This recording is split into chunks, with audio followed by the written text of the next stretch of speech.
Ladies and gentlemen, welcome to the NFL Back Yourself Podcast. Week 2 review. Red Zone, done and dusted. A week in the books. Obviously still have the Eagles and the Falcons game, which we'll probably touch on briefly if Falcons win. If not, we'll just pretend like the game never happened. But a very interesting morning. I think underdog season would be selling it short as to some of the inbreds that went and won outright on the money line, on the point spread.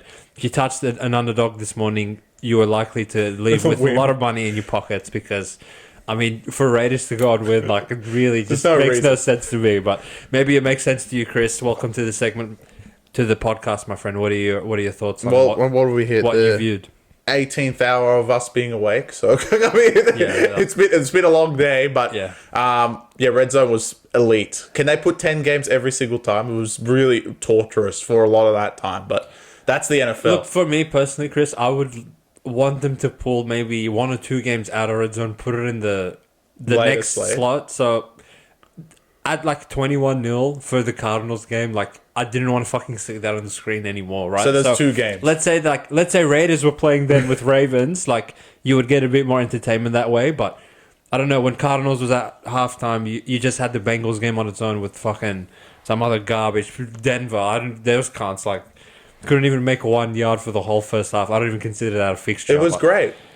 But seems like the Sharps thought they were great, but it didn't work out for them like a few other games. But where it did work out for them, not the ones that got on the early line. Not the Sharps. Because the Sharps were on the ground in this game. And we did come on in the preview and we warned you, don't take these losers. And you guys didn't listen to us. The Miami Dolphins, featuring Tua, who unfortunately gets that like sickening concussion. We wish you well from the Back Yourself podcast.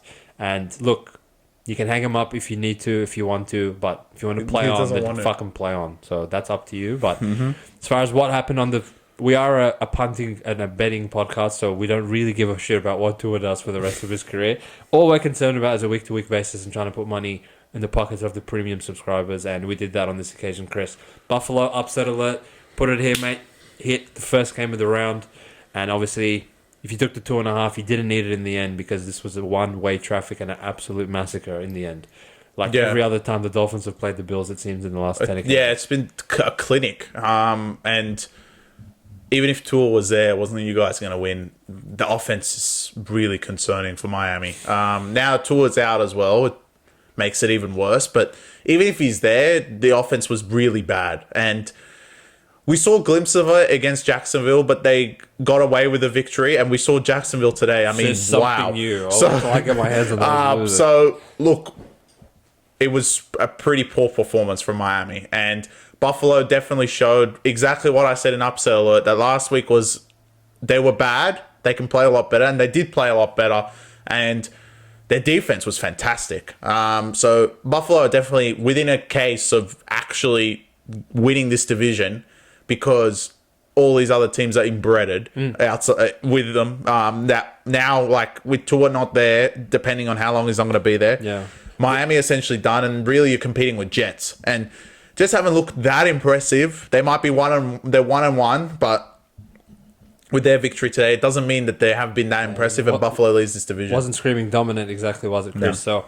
So, if anything, like I feel like we come into the season thinking certain things about certain teams, and it's a very delicate balance, as we saw this morning, of, all right, what team do I make an adjustment for based on, okay, I really fucked up looking at these guys preseason.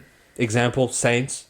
They were the laughing stock of the NFL coming into the year from every sports podcast or any fucking sharp better that I ever heard that, Dennis Allen's retarded, Derek Carr's retarded, but now they're lighting the league on fire, where if you took someone like Raiders in week 1 and you thought, okay, these guys are inbreaded, but you jumped off the ship very early, you got made to pay for it. But it seems Buffalo are actually much better than we probably gave them credit for.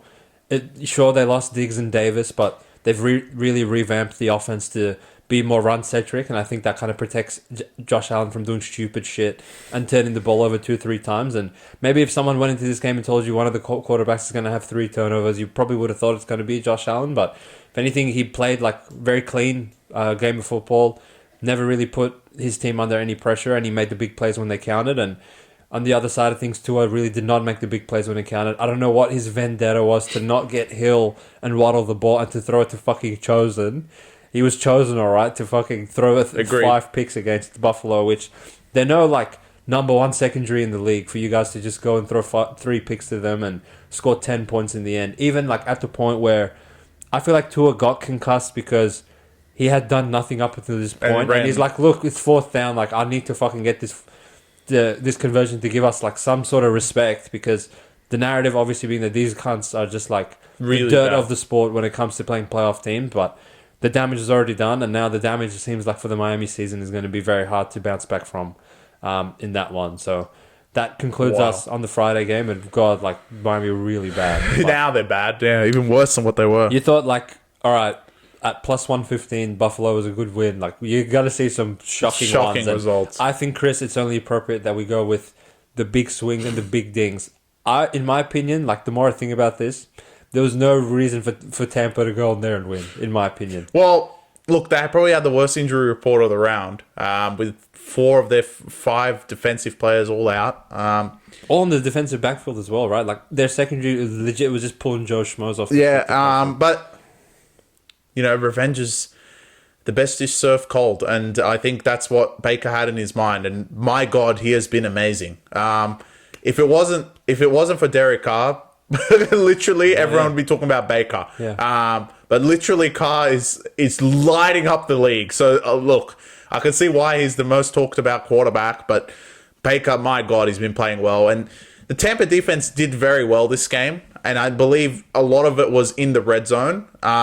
It seemed like Detroit were getting a lot of yards through the middle of the field, but as soon as it got to the red zone, it stalled. And that's, you know, Tampa's staple, especially like if you go back to when Brady was around, that's what they're good at. And they've been very good at that this year. Last week, obviously, they played an inferior team. No one expected them to lose to Washington except fucking the Sharps for whatever reason. But in hindsight, what the fuck would that line be? Exactly. But today was something like we didn't see in the first game, and Baker was fantastic. Detroit, I think a lot, like, both the teams that went to overtime did look lackluster, especially on defense. Rams, we'll get to them against Arizona. But just too much effort for one game. And right at the start of the season, it's not the best thing to actually go to overtime and really try your guts out. And it looked like Detroit were a little tired, and the defense looked tired. Like, Baker isn't some pace demon, and he's not a Lamar at quarterback, but he made look like he was, and he's still great. But like, his run game is not that great, but it looked fantastic. Keep conceding 3rd and 10, 3rd and 12 on the ground to him that many times. Like, if you're going to consider yourself to be a proper NFC threat, like, it's really a game that you guys should have won. You should be 2-0 right now, heading into Arizona next week, but you really let one slip through the cracks. And again, like Chris said, Todd Bowles' defense, even without the pieces in the secondary, still stopped the run very well, which is probably Detroit's bread and butter. Even stupid shit worked for Detroit. Like, why the fuck did Dan Campbell throw it on 4th down? With the fake punt in his own 30-yard run? Like, I mean, if I was a Tampa player, I would have fallen for that as well. There's no reason to do that in that situation, but it worked out, right? But still wasn't enough. In my opinion, Chris, honestly, I don't think Lions have really been convincing in either of these games. No. Seeing how god-awful Rams were today, like, maybe kind of puts a little bit of a question mark. Look, everyone knows they're a good team. They have great talent, but have we maybe elevated them a little bit too early in terms of me being like, oh, these cunts are going to make the Super Bowl without even thinking twice about it? I don't know. They still probably are yet to deliver in those like major moments. And one player had 4.5 sacks. Well, you took the words out of my mouth. Hutchinson literally, like, he had 3 sacks in the first quarter, and I was like, Baker might end up in a fucking coma to win the game, and they won outright from there. So, and I can't even say that there was like fumble recovery that went for a touchdown or a pick six or something. Just Tampa outlasted them in the end, and I think probably an underrated factor in these guys getting to +8 pre-game, 8 points, was the fact that they did lose to them in the divisional round last year. Yeah, that was huge. And I think like they're a proud bunch of guys up in Tampa, and that was a fantastic win for them. I'm really impressed by what they did today. Agreed. And we go from plus 300 to plus 300 right next to them. My Las Vegas Raiders that I didn't. Why have you claimed them? I didn't claim them this week, unfortunately. So I'm kicking myself. You can have them for the round, and you deserve them, Chris, because you did come on, and you said the plus on the spread was the right side with them. About you could have got plus 10 if you were really, really sharp. If you were really blunt, you could have got plus 8, but it didn't really matter because they go and win outright and really shock the Baltimore Ravens and put them in an 0-2 hole. Really, didn't see that much from the Ravens offense today off an 11-day turnaround, knowing that, all right, we knew that the Las Vegas D was good as far as stopping the run goes, and you really didn't see many chunk plays from Henry and Lamar as far as with their legs go. And I thought Lamar did a lot well to get them down the other end in terms of air yards thrown and completing long passes, but didn't really translate into points. And even on red zone, when majority of the snaps you saw, here's Likely and here's fucking Bateman and whichever other stupid fucking Ravens Flowers getting 20 yards. But every time you looked at the scoreboard, this wasn't like a 17-3 game that Raiders came and win out of nowhere. It was always kind of 7-10, 7-10 and until the pick. Lamar threw the stupid pick at the end. So from that point forward, Raiders just turned possessed. They forced the 3-and-out where Crosby gets a sack late in the game to get them some fantastic field position. And from there, you give Minshew 2 minutes on the halfway line. All he has to really make is 15 yards to win the game, and that was all she wrote. Their Raiders played good last week, but they played much better today. I did think they were down and out, down 10, but then Lamar gave them a lifeline, and you know what, Ravens, really concerning hours, and between you, it will be probably the most previewed game next week. There's going to be a few, but I think this one's up there. That Cincinnati Ravens game now becomes really, really fucking important, and because you both are now 0-2, and Pittsburgh, on the other hand, could be 3-0. Come, it could be 13-0. I mean, Pittsburgh have been playing great on the road, and they haven't played at home, and there's no reason Ravens to lose today, and Lamar, if last week's struggles didn't shake it off, you have to shake it off this week. It's actually incredible to think that they went there and won. Are you surprised, Chris, that the Ravens D would give up 26 to the Raiders? Yeah. This is no fucking high-powered offense. No. Their offense is awful. Yeah, so I'm not sure what the fuck they're doing. I mean, maybe they had seriously have regressed from last season. Well, they have regressed from last year, but I don't think we saw it that well against Chiefs. And Chiefs don't really have the great receiver to actually expose it, but Devontae Adams had a game, and Minshew's not the greatest quarterback, but he got him the ball, and it was actually other than Chase, the star wide receivers all had really good games this week. Especially one of them, which was fantastic.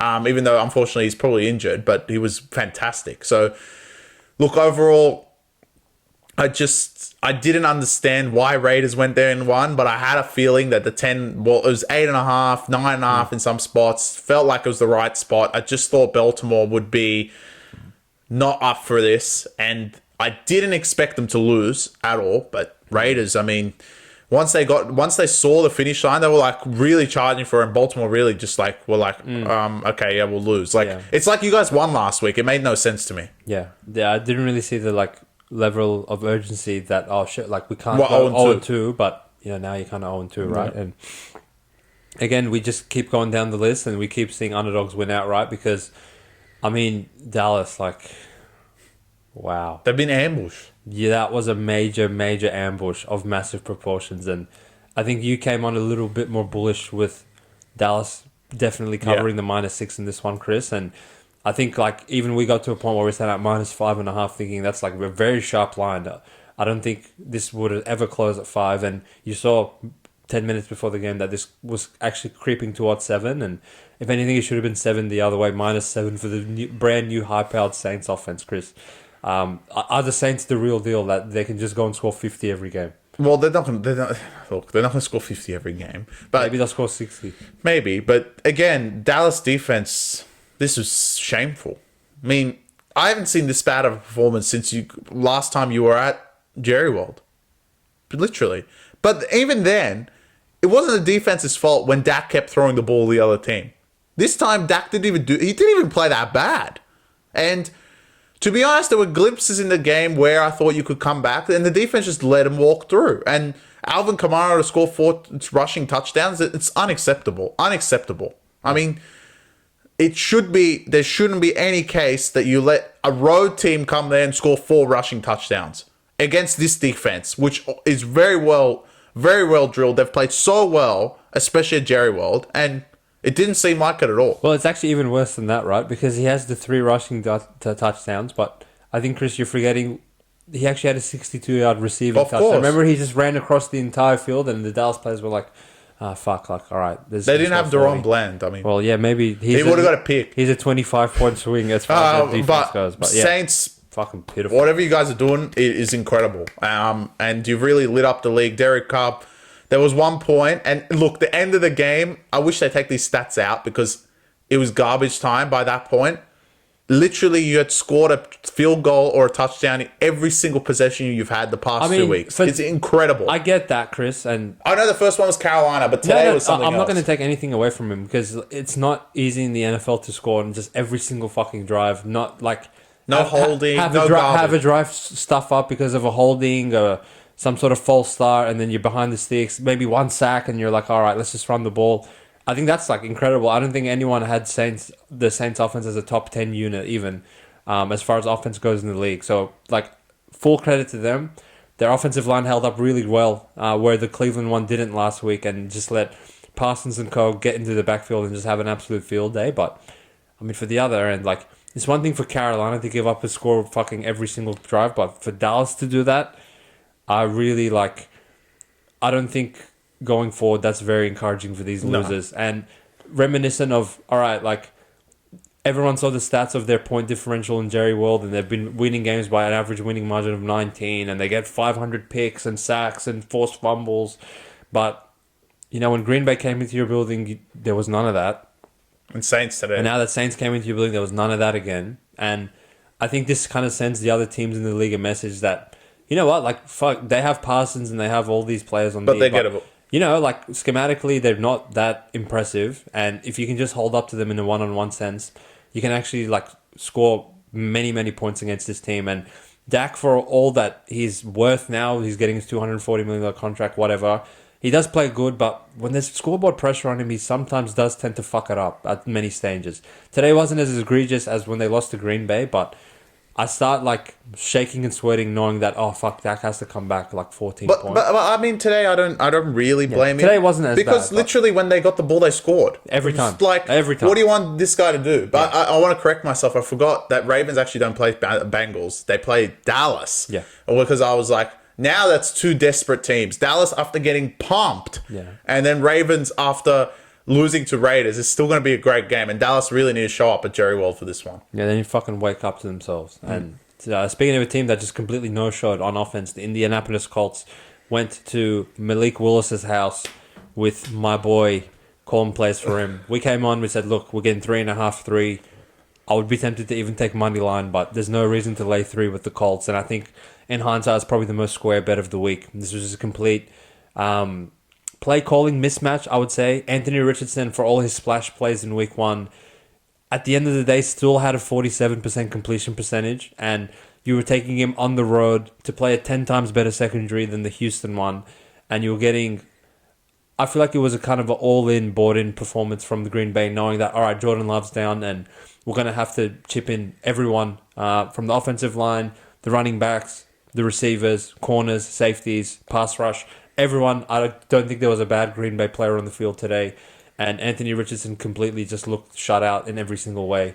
And the fact that Malik Willis did nothing wrong, really, speaks to how well they ran the ball, and Josh Jacobs looked possessed. He was fantastic. And at no point of backing Green Bay did I ever for 1 second feel like, oh, like this bet's going to lose. So that was very peaceful amongst everything else. It was a peaceful win. Peaceful win in red zone, and that's a first for me to say.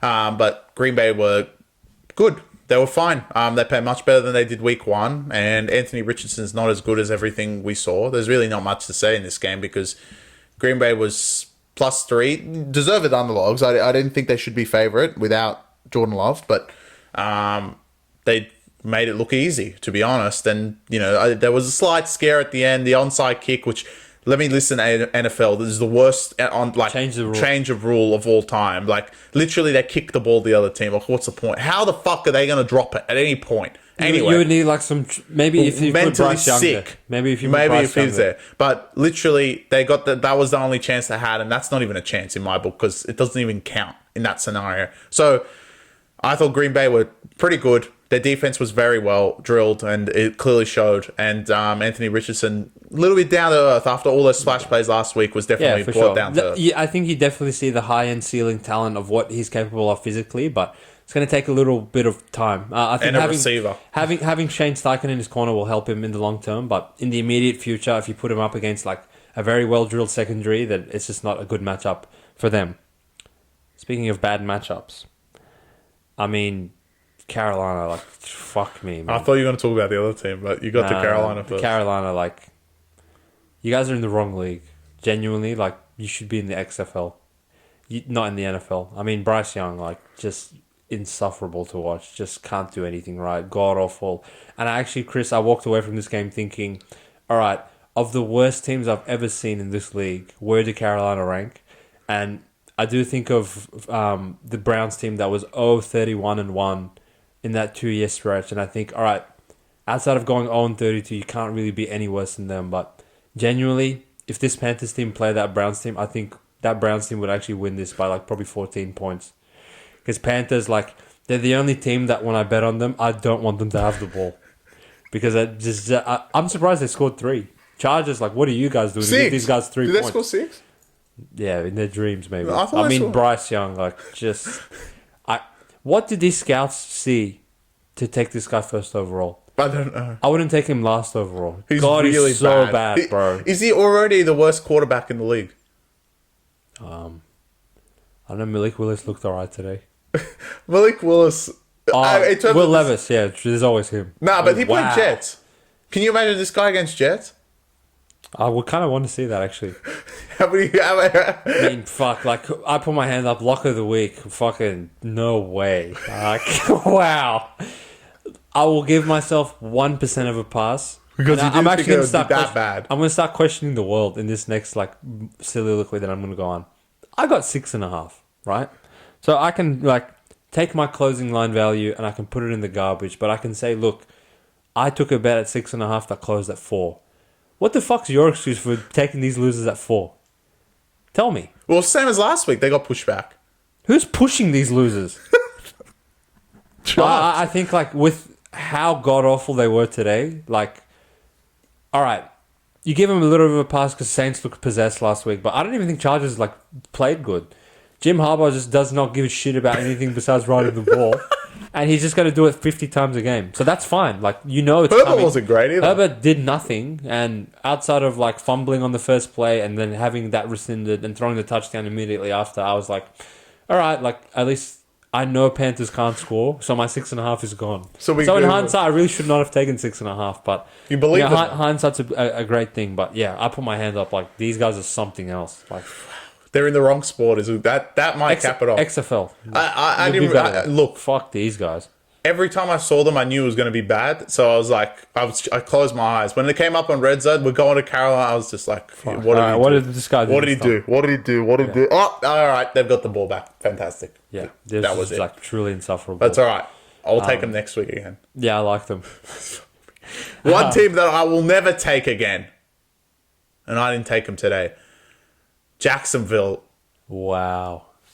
I mean, wow. Yeah. I'm going to start off because I know he's going to kill him. But Trevor Lawrence. Yeah. What's wrong with this guy? Yeah. I mean, the offense today was atrocious. And Cleveland last week at home didn't defend this well against Dak Prescott. And a lot of people will say Trevor's better than Dak. And at the start of the season, I could argue that Dak's not great. But today was something new. I mean, the offense was just awful. And it's not like you guys didn't have the ball. You probably had the ball more than fucking Cleveland did. And no, definitely not. They just, like, well, you go 3 and out every 2 seconds. No, but even when they got to the red zone, they couldn't score. God awful. Yeah, awful. Really bad. Yeah, thank God I skipped this game. I would have been in severe pain after watching this because this scout played God. Yeah, I mean, essentially, like, you got outplayed by Deshaun Watson, who was the laughingstock of the league 1 week ago, and probably will be the laughingstock of the league going forward. There's always Bryce Young. Like, I think there's real danger sides in Jacksonville, Chris. Like, in hindsight, thinking that, okay, like, they only lost to Miami by 3, where the more I kind of thought about it, Miami played god-awful, and they played god-awful again come Friday, but I had already sent Jacksonville as I liked them at -3, and this was one where the Sharps were kind of all over it at 3.5 on Cleveland. There's definitely the right side. They're much better than these losers. I really think Dougie P doesn't make it to the end of the year. And now going to Buffalo in week 3, playing them off a long turnaround at probably plus 220 at some point. I definitely think we'll get there. Maybe 6.5 on the spread. Wow. If Jacksonville opened the season at 0-3, which is very, very likely at this stage, they're going to go mail it in. I know Jacksonville. They're quitters as well. And Trevor Lawrence, like, I would equate him, he's a less cowardly version of Ben Simmons. Because, like, in my opinion, he just has no heart. He has no, like, passion for the sport. And he just looks like, oh, yeah, I was blessed with, like, 6'6" height. And I've just always won at every level. And, you know, when it gets a little hard, I'll, like, scramble and I'll look like I'm trying to make plays down the field. But, you know, I just will be very inaccurate at the worst times. And when you get me in 1st and goal on the 7-yard line and I have a chance to, like, win the game for my team or, like, get it to a 1 score possession, I'll, like, I'll fumble the ball or I'll take a penalty and we'll go for it on 4th down. I won't get it. I know, like, the special teams got him on the 1-yard line at the end, but, like, just live to fight another down at least. You can see the fucking safety, for God's sake. That was like he didn't even attempt to throw. Yeah, he's like, standing there. He's like, all right, like, I'll take it. Yeah, and if he just looks in the flat, like, one of his receivers is running, like, somewhat open. I mean, it wasn't like, it doesn't matter. Even if you throw a pick 6 at that cares? stage, like, the safety, you already know, like, you're toast from that point. So, really, it was head scratching to me, like, what the fuck these guys are doing, and I'll have a very close eye on them going forward.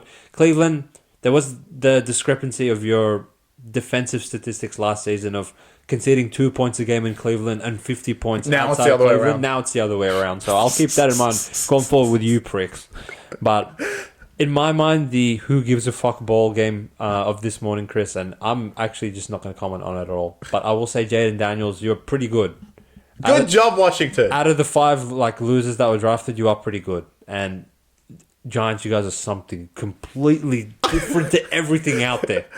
Because to be 0-2 to fucking Vikings with no players and Washington, like, God, like, they're really bad. Fuck, these guys are really bad. But they actually, like, they kept in it. It always seemed like Washington was just going to get him in the end. And it did seem that way, right? And, like, it was just like, all right, they kept Giants stuck around, but it just seemed like Washington are just going to get something. It's going to happen. And it ended up being that 3-point game. And I don't know who's pushing back this line to fucking -2. But anyway, same garbage as it was last week. Everyone takes Giants last minute for no reason and that loses. So I thought Washington were the better team.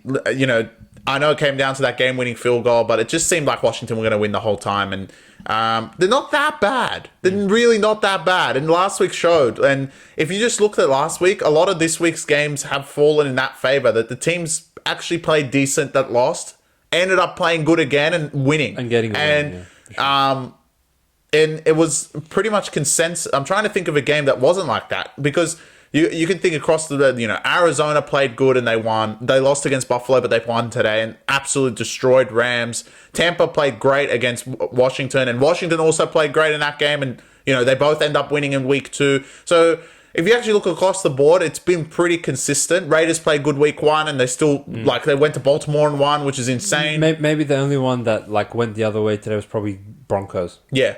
Exactly. Outside of that, I think you're pretty bang on, Chris. Like, the teams that played very well and didn't get the result in week 1, they backed it up and played well again and got the result in week 2. Yeah. So, again, there were signs in week 1, and Washington was definitely the right side in this. I don't know what you guys do in taking the Giants. Giants are so bad. I truly will, like, look at the schedule and try and pinpoint when Giants will get a win. Well, when they play Carolina. Do they play Carolina? If you can't win at Washington, I'm really hard pressed of, like, they can beat Bryce Young. That's not a win. That counts. It puts a 1 there. I'll put a win in the, like, push column. All right, like, you had a training run. You played Bryce Young, you beat him. That's great. That's fantastic. That's fantastic. What else was fantastic? My motherfucking Minnesota Vikings. Oh, I thought you were The going to say Jets. 49ers Slayers. Give me that ass. 2 I years like in a that. row. Give me that shit. Thank you, Sam Darnold, for your service. I'm sorry I said anything bad about you in the previous week. And I'm sorry I allowed this guy to send out upset alert against my team. I'll die for these guys. Thank you, Justin Jefferson. Jordan Addison, we don't need that pussy. You need him next week. We need him next week because now we probably don't even have JJ. But Sam Darnold, I believe you have proven that Kevin O'Connell is actually some fucking wizard offensive play caller, because you, at many other stops of your career, have looked god-awful. Many know that you were taken third overall, but you were taken to a degenerate franchise with nothing around you at that stage, and you were set up for failure. But now you are starting to show the signs of why you were touted as, someone that could play in this league, and now that you've been given some competent weapons to actually work with. I'm not saying you're the next coming of Tom Brady. Don't get me wrong. You're not Tom Brady. You did throw the ball straight at Fred Warner. You did peg the ball at Fred Warner, but, Fred Warner has done that to many other teams, so I'm not going to hold that against you. But really, at no point did I think 49ers were actually going to win this game, Chris. And that's surprising, coming off how truly dominant they looked the previous week against Jets, in my opinion. Yeah, and it was a bad spot. And I actually think Minnesota did play very well and they deserved the win. The JJ touchdown, 97 yards. It's they ended up losing by exactly that touchdown, right? And to concede that, one, what the fuck's the defense doing? But two, it's just the brilliance of JJ and just an incredible play from an incredible player. So it makes sense. And to me, I agree. I didn't see any point that Niners were actually going to win this game, but there was always the back of my mind, you know what? Especially after that Fred Warner pick, I was like, fuck, if they score 2, this game's over. And I could see that happening. But again, the Minnesota defense stood up, and Skull Nation are now 2-0, which shout out to them. They've been playing great, and hopefully they can continue. Well, Chris, I would say that that's probably the takeaway in my mind of this game, because, even though Darnold is not respected in the league at this point, especially heading into this season, and I'll put my hand up. I was like, you can't run out this guy. And defensively, I don't think Brian Flores. I don't think he had the pieces last year to actually execute to a point where he had to just blitz fucking 90% of the snaps because they're getting no pass rush. But to keep San Francisco to 17 points, it's very good. And again, I'll put the fucking Jets defense on blast from last week, that there was no reason for you guys to just go and concede a scoring drive after scoring drive after scoring drive, when Minnesota just showed 6 days later that these guys are not some fucking gods. That, don't get me wrong, I'll always respect Niners, but they're not good enough, in my opinion, on a short week to go to Minnesota, lay 6, which was what it opened at, and the Sharps agreed with me, closed this at 3.5. At 3.5, I was like, all right, pump the brakes a little bit. Minnesota are not gods, but only conceded 6 points last week to the Giants. Only conceded 17. I think they've been probably one of the more underrated and impressive. Well, no one's going to talk about them because we have Saints. Yeah, well, we have Saints of War. I think Tampa. I think we should just skip to the Super Bowl where Saints play Chargers, because no one can beat those two teams. But well, we already spoke about Chargers. Is there anyone? There's Jets left in red zone, I think. I was leaving them for last for you, mate. My because team. they are, obviously, we just spoke about my team. We can talk about your team now. You picked them to win the AFC East. Looked god-awful in week 1, but they kind of got the show back on the road in this game against my quarterback, Will Levis. Well, look, they were awful in week 1, but it's not a bad spot to be awful in. If everyone goes through and goes, oh, they lost at Niners. Oh, okay. Well, not many teams are going to go to Niners and win. Exactly. So it's not the end of the world. And today, again, weren't great. I'm not going to say the Jets were fantastic. They did have flaws in their game. Defensively, again, wake the fuck up. That Ridley try really pissed me off. Where the fuck are your plays? But when it mattered most, and Will Levis was rolling and trying to get a touchdown to win the game, that big sack, and then it really didn't look like Tennessee were going to get the ball into the end zone. And at that point, it was like, all right, well, Jets are going to be home here. The defense is good enough to win this. So they stepped up when they needed to. There's still a lot of improvement, but again, they haven't shot out of the blocks, but they're 1-1. And there's some of these fucking teams that, especially on that side of the draw, that aren't 1-1 right now. Bengals and Ravens, which were touted to be the highest team. So you got to win, and essentially next week, in my book, Patriots don't even fucking show up because you can dead me. But Speaking of Patriots, they're next, aren't they? Well, I'll get a quick 2 cents in on the Tennessee game because I do like Tennessee for no reason. Of course, you'll die for them. I think like at this point, when you back Tennessee, you just know that shut your eyes. Within let's say, assuming time of possession is 30-30 each way, you know in that 30 minutes, Will Levis is going to do some unforgivable mistake. And as he was coming off, the head coach literally looked at him. I don't know if you saw the audible of it. He looked at him. He's like, "What the fuck are you doing?"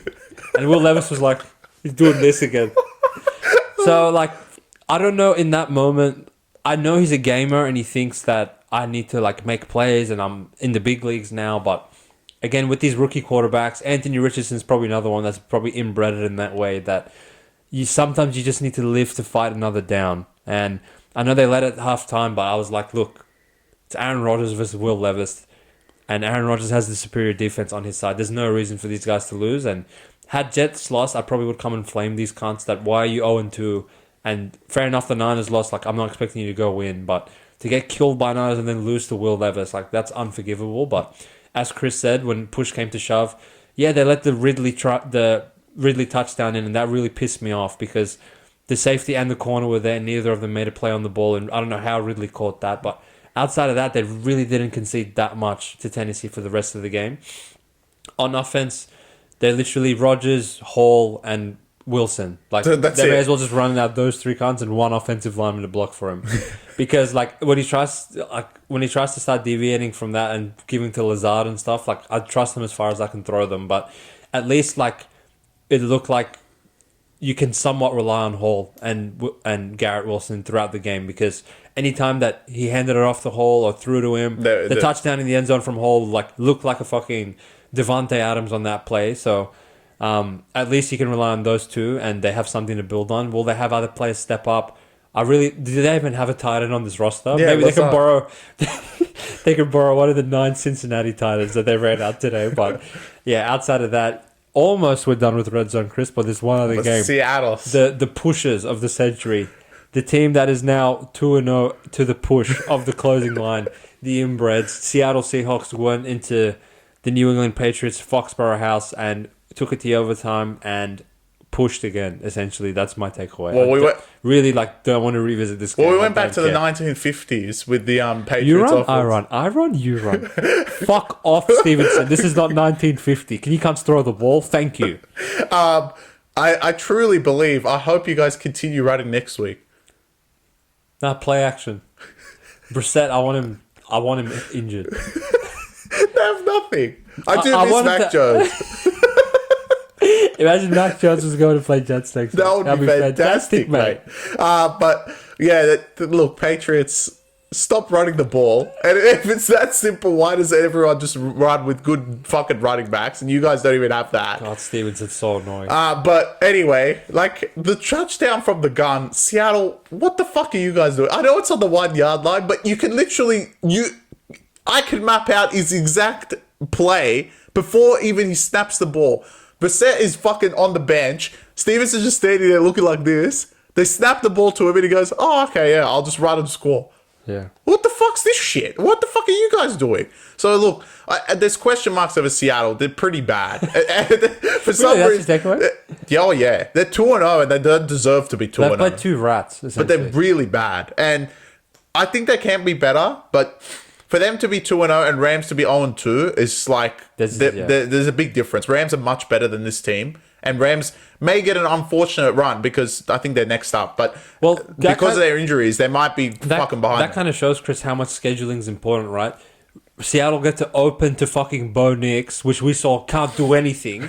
And now take the show on the road. They play on the road, but they play the Patriots, which, again, was touted as the highest possible power rank for these losers was probably 30th after fucking Giants and Commanders.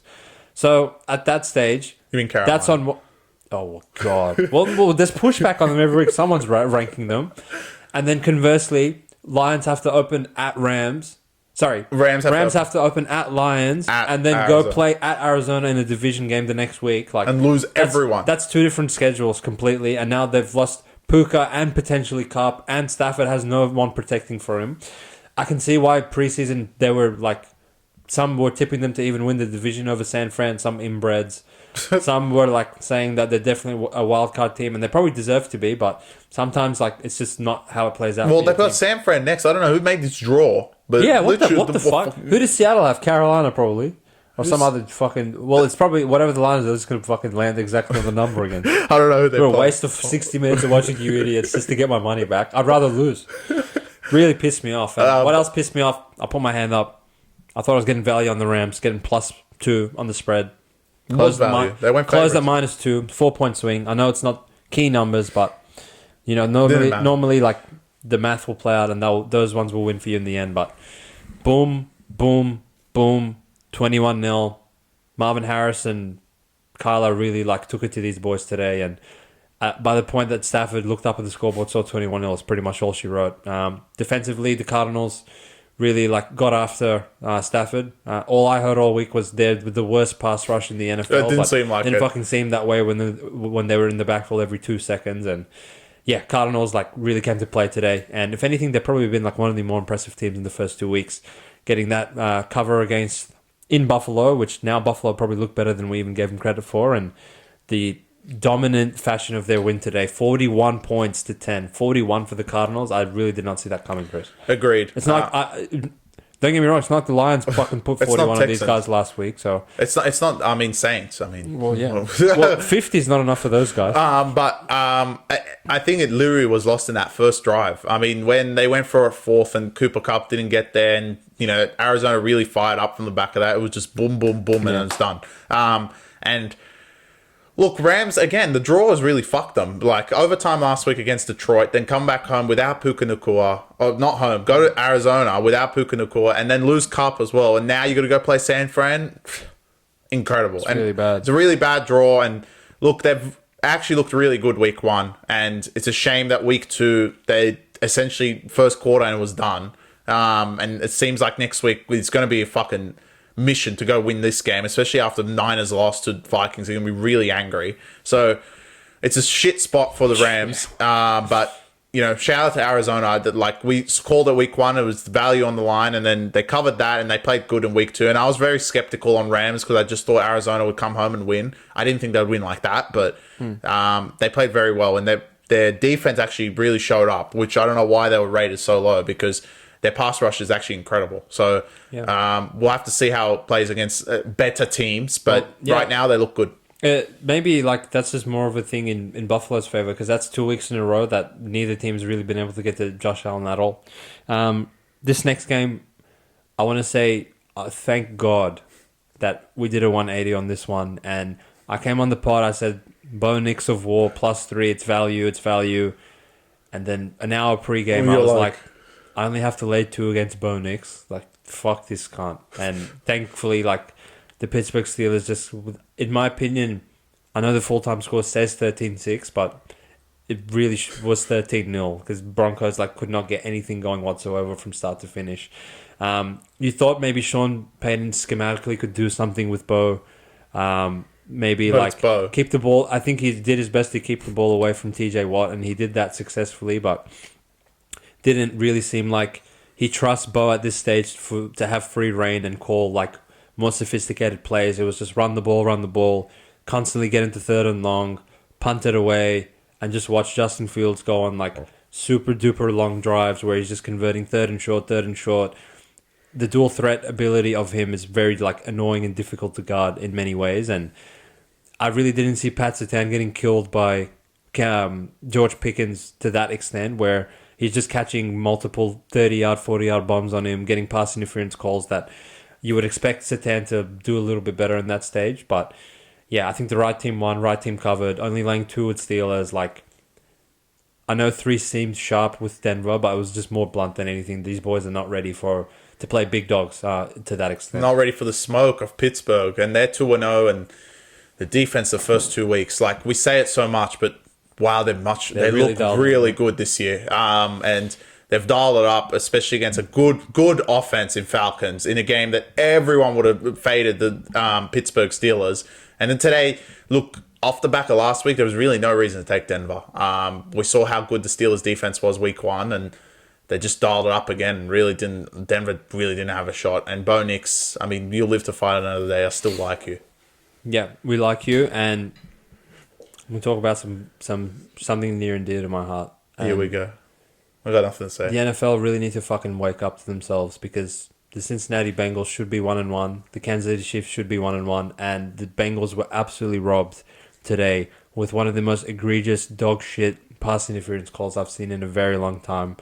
And it's actually funny, like, from the pass interference that the Eagles got called on in the Super Bowl, and that was fucking nothing. And now you losers want to call pass interference on 4th and 15 after Mahomes has gotten away with throwing 2 shit picks throughout the game where I have like no idea what he was thinking. And you watch Bengals go up and down the field for the whole game, go for it on 4th down, put it in the end zone multiple times. Actually give Mahomes the ball in a situation where he would go down the field and at least get a field goal, and, you know, Bengals would lose by 1. To even put him in a position where he's in 4th and 15, where he has to throw that just Hail Mary play up, to the point where it actually hits the Bengal defensive back in the helmet, and I see a flag 50 yards away being thrown across the screen. I was like, are you serious right now? Yeah, they were serious. The Chiefs march on. They're 2-0. The Ravens are 0-2. The Bengals are 0-2. And the Bengals should be absolutely filthy with what happened today out on that field. Awful call. Awful call. And pass interference, of course, is for the Chiefs, right? Just garbage. Just garbage. And look, Bengals, I hope you keep your heads high, because you guys were fantastic today and really deserve to win. Joe Burrow, it's really Burrowhead, isn't it? Like, you played so good there. The only thing I want to call out is Chase. Seriously? Like I said, when I said all the good wide receivers play good, I kind of thought Chase played great. Didn't play great today, did he? And he's very quiet. I mean, I don't know if Burrow has a vendetta to not give him the ball, but just seemed like he wasn't getting the ball. And the tight ends did a lot of damage, but you know, you need your star and you need that big play. You know, you saw JJ 3 hours before make that huge play, 97 yards, and, you know, beat the 49ers. It just didn't seem like he was getting the ball. So, I don't know. Maybe it was just one of those weeks, but it's weird to not see Chase like get this many receptions. Well, I'm going to say, if you're going to hold out and decline 4 years, $120 million, and then play like that, like, you're going to have to... If you want JJ money, you got to play like JJ. Exactly. So that's all I'm going to say. And JJ doesn't have Joe Burrow throwing him the ball. Let's make that very clear. Bengals, like, to close at 6.5. I think Cunt's forgotten that this is a Burrowhead, and this was one of the games where if you overreacted completely to week 1 and didn't account for the fact that Bengals fumbled pointlessly on the Patriots 10-yard line twice in the game, and just really went up for this, you would have maybe laid 5 or 6 or 7 or wherever the fuck it was with Kansas City. But bet. I came on and I said, look, Kansas City generally never cover these big spreads, and Bengals are not some losers to go there and be... If Baltimore are going to be like 1.5 or 2 flat in Kansas City, there's no reason to go put Bengals 6.5. The following week, the right team covered, the wrong team won. Unfortunately, the refs threw that shit flag, but that's all right. I think Bengals, they're going to have to go on a little hot streak to overcome this, because an 0-2 hole is... Like, they've already conceded the 1 seed to Kansas City in that way. All good, you play Commanders. But... yeah, I think like that's a very get-right spot to go beat the dog piss out of Commanders and get right in that way. Get back to 1-2. Who knows? Maybe Lamar will go fuck it up to Dallas and be 0-3, and then you can go from there. But and you can try and chase down Pittsburgh. Yeah, for sure. Pittsburgh by then they'll be 11-0. So like you're gonna have your work cut out for you. But yeah, just disappointing to see the game end in that way. It seems like conveniently always goes for Kansas City in those ways, which is just garbage. But yeah, I guess like they did just enough to win in the end for no reason. So yeah. And on to the worst primetime game of the round. Caleb, like Caleb Williams, look, you're talented. You showed potential. There's signs of life with you. Is there? And you have something there, but this is not college football, Johnny. You can't just go out there and I mean, like the first pick was silly, and you're going to learn like over time that you can't do shit like that in the NFL. But the second one, like your special teams and your defense kept you in the game. Similarly to week 1, over and over and over again. And every time you threw a pick, the Houston went 3 and out. And every time you got to the 50-yard line, 40-yard line. You were getting in field goal position and considered a sack to get you out of field goal position, and then punted away. Your defense repeatedly got you the ball back again and again and again, but you just kept making rookie-headed mistakes. And obviously, we're not going to kill you for that because it's only your second start. But you are the number one pick. But you are the number one pick, and the Bears have been touted to do things in this season, and they have shown that they are capable of doing a lot of things outside of your play up until this point in time. Had the defense and special teams not been as good as they have been, you would definitely be 0-2, and you would be in a massive hole. But with Green Bay obviously losing last week and losing Jordan Love for a bit, and Lions for literally no reason. Well, Vikings are first in that division now. Skull, baby. My Vikings are 2-0, but obviously they may as well be 0-2 looking at their injury report. So you're hanging around because of everything except your play, so you need to really fucking wake up to yourselves. Houston, sure, you've been touted to do amazing things this year, and some people, including me, have you in the AFC Championship game, but you're doing enough to get results, which is good early in the season. Stroud is just playing level-headed, he's not making mistakes like always. You love to see that out of him, making big plays when he needs to, but you haven't really set the world on fire in these first two games. But you're 2-0, so it doesn't really matter. And everyone is fumbling and bumbling around you in your stupid division. Jacksonville 0-2, Indianapolis 0-2, and Tennessee 0-17 possibly. So yeah, they may as well just go give them that division title now. Agreed. I think it's over, and that's a good thing for Texans. But you have bigger fish to fry, and really you should have smoked this team. The Bears defense really got to you at the end of the day, and Caleb was that second pick. I mean, it's a triple coverage. Quadruple coverage. It was awful. But let's see what happens with the Texans. Obviously, there is one game that will happen tomorrow. Go the Kirk. Falcons. Come on, Kirk. Come on, Kirk. Hopefully, they can win that one. And then we'll join you guys Thursday for the preview of Week 3 of the NFL. Very excited. Obviously, the age-old, whoever's 2-0 versus 0-2, you always want to bet on the 0-2 guys, but there's some hideous candidates for that. Obviously, we'll touch on that come the preview. We will touch on the Falcon games very briefly before the preview starts, and we'll check in with you guys a couple days from now. Peace out. Hope you enjoyed the NFL, and we'll chat to you later. Peace. Let's go.